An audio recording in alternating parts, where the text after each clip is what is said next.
வணக்கம். விமானத்தில் பயன்படுத்தப்படும் பெட்ரோல் எது? விமானத்தில் பயன்படுத்தும் பெட்ரோலின் விலை அதிகமாக இருக்குமோ? விமானத்தின் மைலேஜ் எவ்வளவாக இருக்கும்? இவற்றிற்கான பதிலாக அமையவிருக்கிறது இந்த காணொளி. காணொளியை முழுவதும் பார்த்துவிட்டு உங்களது கருத்துக்களை தெரியப்படுத்துங்கள். பொதுவாக விமானங்களுக்கு பயன்படுத்தும் எரிபொருளை ஏவியேஷன் டர்பைன் ஃபியூல் என்று கூறுவார்கள். ஏடிஎஃப் என்று சுருக்கத்தில் கூறப்படும் இது ஒரு வகையான எரிபொருள் மட்டுமல்ல. விமானங்களுக்கு பயன்படுத்தப்படும் வேறுபட்ட எரிபொருட்களை மொத்தத்தில் குறிப்பிடும் பெயர்தான் ஏவியேஷன் டர்பைன் ஃபியூல் என்பதாகும். விமானங்களுக்கு ஒவ்வொரு விதத்திலான என்ஜின்களை பொறுத்து பல தனி குறியீடுகளில் பல வகையான எரிபொருட்கள் பயன்படுத்தப்படுகின்றன. ஆனால் அந்த எல்லாவித எரிபொருளுக்கும் உள்ள ஒரு தனித்தன்மை என்னவென்றால் அவை அனைத்துமே மண்ணெண்ணெய் என்பதுதான். உயர்ந்த ரக மண்ணெண்ணெய் தான் விமானங்களுக்கு பயன்படுத்தும் எரிபொருள் எல்லாமே. சாலையில் ஓடக்கூடிய வாகனங்களுக்கெல்லாம் பெட்ரோலும் டீசலும் பயன்படுத்தி கொண்டு எதனால் விமானத்திற்கு மண்ணெண்ணெய் பயன்படுத்தப்படுகிறது என்ற சந்தேகம் பலருக்கும் எழலாம். அதற்கான முக்கிய காரணம் விமானம் அதிக உயரத்தில் பறக்கும் போது அங்கு அதிக குளிர் நிலவும் என்பது அறிந்த விஷயம். அதேபோல எப்போதுமே அதிக குளிர் நிலவக்கூடிய பிரதேசங்களிலும் பறக்க வேண்டியுள்ளதால் அவை போன்ற அதிக குளிர் நிலவும் நேரங்களில் பெட்ரோல் மிக விரைவில் உறைந்து போகும் வாய்ப்புள்ள ஒரு எரிபொருளாகும் என்பதும், ஆனால் -50°C வரை மண்ணெண்ணெய் உறைந்து போகாது என்பதும் தான்.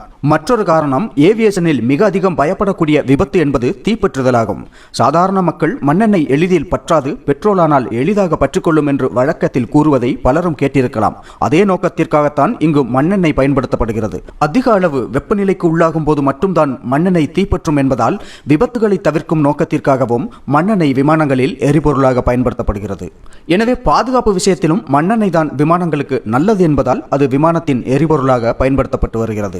ஏடிஎஃப் குரூப்பில் இந்தியாவிலும் உலகளவிலுமே மிக அதிக அளவில் பயன்படுத்தப்படுவது ஜெட் 1 எனும் வகை எரிபொருள் தான் என்று கூறப்படுகிறது. இன்னும் பல வகை எரிபொருள் இந்த ஏடிஎஃப் குரூப்பிலேயே இருந்தாலும் அவை ஒவ்வொரு வித என்ஜின்களை பொறுத்து பயன்படுத்தப்படுகின்றன.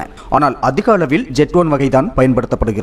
இவையெல்லாம் கேட்கும்போது நமக்கு அடுத்ததாக தோன்றக்கூடிய சந்தேகம் இந்த வகை எரிபொருளின் விலை என்னவாக இருக்கும் என்பதுதான். யாரும் சொல்லாமலே நாம் அனைவரும் புரிந்து கொள்ளும் விஷயம் விமானங்களுக்கு பயன்படுத்தும் எரிபொருள் விலை மிக அதிகமாக இருக்கும் என்பதுதான்.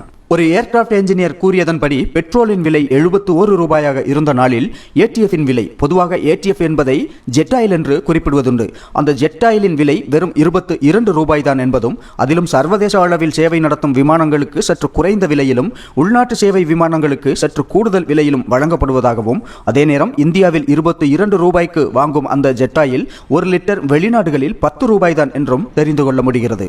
அடுத்தது, விமானங்களின் இறக்கைகளில் எரிபொருள் டேங்குகள் உள்ளனவா என்னும் சந்தேகம் பலருக்கும் உள்ளது. அதற்கான பதில் ஆம் என்பதுதான். விமானத்தின் இறக்கைகளுக்குள்ளும் விமானத்தின் மைய பகுதியிலுமாக எரிபொருள் டேங்குகள் உள்ளன. உண்மையில் விமான இறக்கைகளின் உட்புறம் அதிக வெற்றிடத்தை கொண்டுள்ள ஒரு அமைப்பு தான். மனிதர்கள் உள்ளே சென்று பராமரிப்பு பணிகளை மேற்கொள்ளும் அளவுக்கு இடம் உள்ளது பெரிய விமானங்களில் இறக்கைகளில். அதேபோல விமானத்தின் மைய பகுதியில் தாழ்தளத்திலும் எரிபொருள் டேங்குகள் உள்ளன. இவ்வளவு எரிபொருள் நிரப்பும் அளவிலான டேங்குகளை விமானத்திற்கு உள்ளே அமைத்தால் விமானத்தின் இடவசதி பெருமளவில் குறையும் என்பது கவனத்தில் கொள்ளப்பட வேண்டியதாகும்.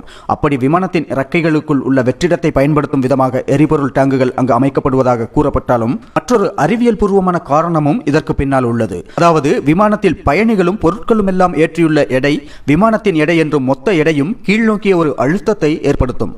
அந்த மொத்த எடையையும் மேல் நோக்கி தாங்கும் விதத்தில் மேல் நோக்கிய அழுத்தத்தை கொண்டிருக்கும் விமானத்தின் இறக்கைகள். அப்படி அதிக அளவில் மேல் நோக்கிய அழுத்தத்திற்கு உள்ளாவதால் இறக்கைகள் விரிசலடையவோ அல்லது சேதமடையவோ செய்யாமல் இருக்கும் விதத்தில் அங்கு எரிபொருளின் எடை உள்ளதால் சமன் செய்யப்படுகிறது.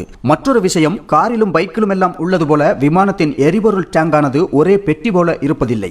விமானத்தின் எரிபொருள் டேங்க் என்பது சிறு சிறு அறைகளாக அமைக்கப்பட்டிருக்கும். அதற்கான காரணம், ஒரே பெரிய டேங்காக இருக்கும் பட்சத்தில் விமானம் வேகத்தில் பறக்கும் போதுள்ள அசைவுகள் மற்றும் விமானம் திரும்பும் போதெல்லாம் உள்ளே உள்ள எரிபொருள் அங்கும் இங்கும் அலம்புவதால் விமானத்தின் பேலன்சிங்கில் பிரச்சனைகளை ஏற்படுத்த வாய்ப்புள்ளது.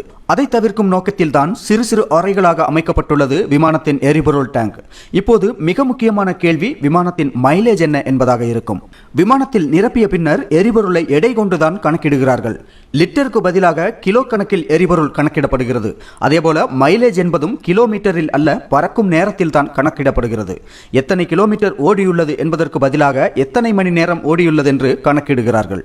இன்று உலகில் மிக அதிகம் பயன்பாட்டில் உள்ள விமானங்கள் ஏர்பஸின் A380 மற்றும் போயிங்கின் 737 போன்றவைதான். அந்த ரக விமானங்களின் உத்தேச மைலேஜ் கணக்கின்படி ஒரு மணி நேரத்திற்கு 2400 கிலோகிராம் எரிபொருள் தேவைப்படுகிறது. அது கிட்டத்தட்ட 3100 லிட்டர்களாக இருக்கும். மேற்கூறிய ரக விமானங்களின் மைலேஜ் 3100 லிட்டர் பெர் ஹவர் என்று கூறப்படுகிறது. இது மற்ற வகை விமானங்களுக்கும் பெரிய வகை விமானங்கள் மற்றும் வசதிகளுக்கேற்ப மாறுபடும் என்பதுதான் உண்மை. விமானத்தில் எரிபொருள் நிரப்புவதற்கு இறக்கைகளின் கீழ்ப்பகுதியிலும் உடல் பாகத்தின் பக்கங்களிலும் எல்லாம் ரீஃபியூலிங் போர்ட்டுகள் காணப்படும். இங்கு நாம் கூறியுள்ளவை அனைத்தும் அடிப்படையான விஷயங்கள் தான். மற்றபடி தொழில்நுட்ப ரீதியிலான ஏராளம் விஷயங்கள் உண்டு. விமானத்தின் எரிபொருள் பற்றி சுருக்கமாக அமைந்த இந்த காணொளி உங்களுக்கு பிடித்திருந்தால் லைக் மற்றும் ஷேர் செய்திடுங்கள். உங்களது கருத்துக்களை கமெண்ட் பாக்ஸில் தெரியப்படுத்துங்கள். மேலும் இது போன்ற காணொளிகளுக்கு இணைந்திருங்கள் HF தமிழோடு.